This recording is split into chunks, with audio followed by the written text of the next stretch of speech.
Guys বর্তমানে অধিকাংশ মানুষ টিকটক ইউজ করে। টিকটকে অ্যাকাউন্ট আছে, টিকটকে ভিডিও আপলোড করে, বাট অনেকেরই ভিডিওতে ভিউজ আসতেছে না। তো আজকের এই ভিডিওতে একটি টেকনিক শেখাবো, চলুন আগে শিখে আসি। সর্বপ্রথমে টিকটক অ্যাপসটির ভিতরে চলে আসবে। এখানে আসার পর এখান থেকে নিচের দিকে যে আপনার প্রোফাইল, এই প্রোফাইলের উপরে ক্লিক করবেন।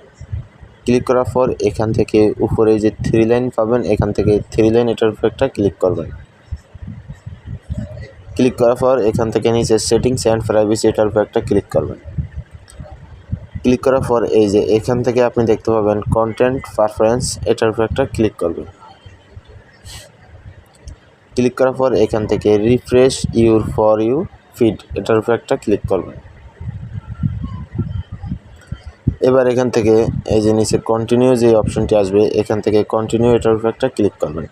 ক্লিক করার পর এখান থেকে এই রিফ্রেশ এটার উপরে ক্লিক করবেন। ক্লিক করার পর এখানে অনেকগুলো অপশন চলে আসবে। তো এখান থেকে সর্বশেষ যে অপশনটি আছে, এই যে ইউজলেস কন্টেন্ট, এখান থেকে এটা এবং মিসলিডিং কন্টেন্ট, এটা এই দুটি অপশন এখান থেকে সিলেক্ট করে দেবেন। এখান থেকে যে আমি এই দুটি অপশন সিলেক্ট করে দিয়েছি, আপনারা এই দুটি অপশন এখান থেকে সিলেক্ট করে দেবেন। সিলেক্ট করে দেওয়ার পর এখান থেকে সাবমিট এটার উপরে ক্লিক করবেন।